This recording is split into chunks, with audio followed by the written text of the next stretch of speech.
who's arrived and is with us now in studio, Inkosi Zwelivelile. That's Mandla Mandela.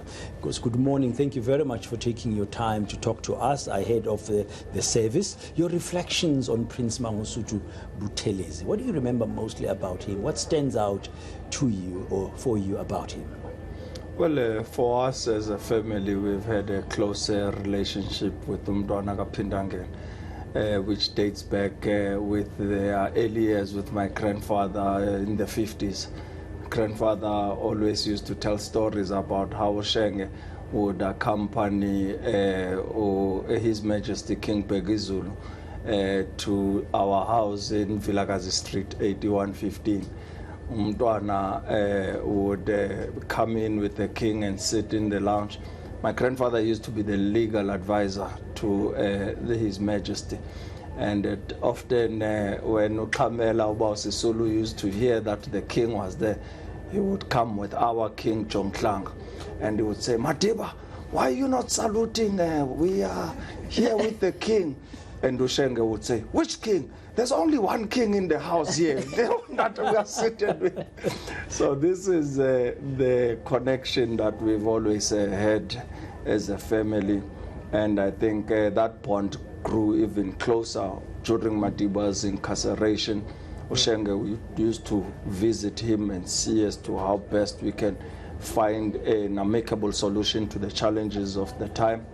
But that relationship even extended outside my grandfather's release. As you would know that when Madiba would go abroad as a head of state, on numerous occasions he would leave Usheng as the acting president. But it also, the relationship went further to my father. When my father was studying here in KwaZulu-Natal to be an attorney, it was Ushenge that looked after him and cared for him during the time he spent here in KwaZulu-Natal. And I've also been fortunate to be close to him. Spent 3 terms in Parliament under his mentorship. So we've really enjoyed the relationship that we have had with the Buthelezi family. And I think he leaves a huge vacuum to the role of traditional leaders in its totality, because it's someone that all of us want to emulate. Can I just ask why you think that relationship did not translate into the IFP and ANC reconciling? Because according to the president of the IFP, who I spoke to a few days ago, right, this is still something that Prince Buthelezi wanted to see happen before he dies, and it took 30 years since democracy, and we're still having that question. Why do you think that there's no correlation between the relationship you are describing and actually ANC and IFP reconciling? I think one would have to first and foremost look at the dynamics in the province. My grandfather was instrumental in bringing the Zulu monarch right into the forefront. I remember accompanying him to Nongoma, where he asked His Majesty King Zwelithini as to who was ruling the Zulu nation in the time of your father, Your Majesty. Your father ruled the nation. And it was there where we begin to see His Majesty King Zwelithini asserting his position, and therefore creating somewhat of a drift and animosity between the royal family and the IFP. But again, Ushenge understood that he was a political figure and that His Majesty led the Zulu nation and accepted that. But in today, when you look at Ushenge and also wanting to ensure that by the time the eventuality arrives, he wanted to come back to his political home. You would remember that his uncle, Pixley Kaseme, was one of the founding members of the ANC, and therefore he wanted to honor that in particular. But I think when you look at the dynamics of the province today and the young generation that has emerged, has been the stumbling block of seeing that through. Is it possible, just listening to your answer, and I'm thinking, is it possible that it can happen eventually? I mean, with all these differences, and there's already been a lot of pain and suffering, a lot of bloodletting between the two parties, and the old apartheid regime even stoking the fires more and more. You go to many urban areas of South Africa today, including where I grew up in White City in Soweto. We have memories of being chased by spear-wielding, Nopkiri-wielding IFP members from the Nensfield Hostel, for example. People still battle with that memory to transition to this new way. Is it possible that the IFP and the ANC, in your view, would ever find each other eventually? Speak of a place I know very well, White City, because I grew up in Mofolo Central. Just down from just down the road at Sizwe Stores around Lebone. Yes. Yeah. So I myself in 1993 was abducted and ended up in the Diepkloof Hostel and beaten up senselessly. But I think with the councilship of my father first and foremost and my grandfather, we could not hold Shenge accountable for such things. As I could not even bring myself to thinking that he would have been part of giving such an instruction. So I simply say that I was taken by a taxi driver that had his own agenda.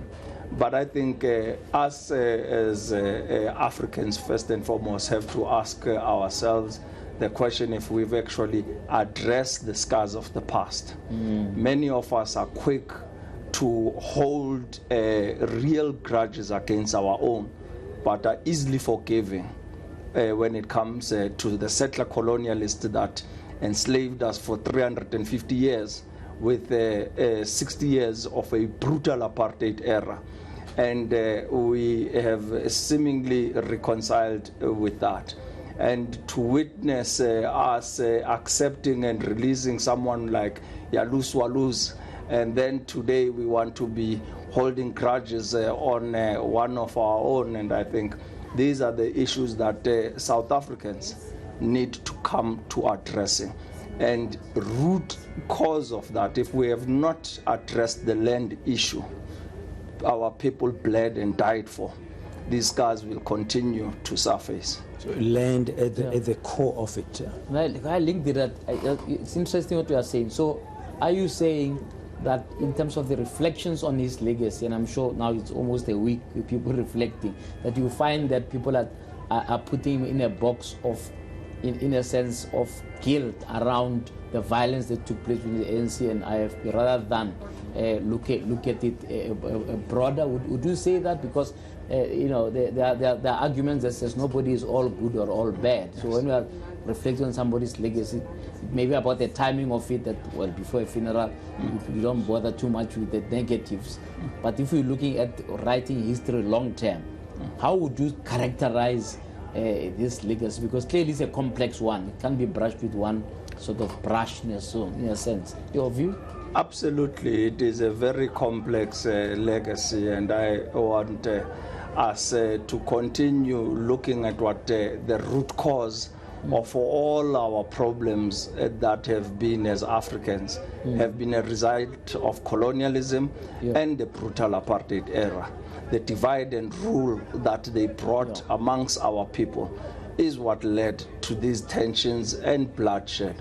And therefore, for us, particularly as traditional leaders, when we look at the work that Umdwana did, not only for the Buthelezi clan and the people of Mahlabatini, but the entire Zulu nation and the broader Africans in general, in terms of how he positioned the Zulu nation and was able to grow that stature of the Zulu monarch. Today, they are the only monarch in South Africa that has been able to assert themselves in terms of land ownership through Ingonyama Trust. Yes. We would like to see this being done for Skukuni, Queen Lobedu,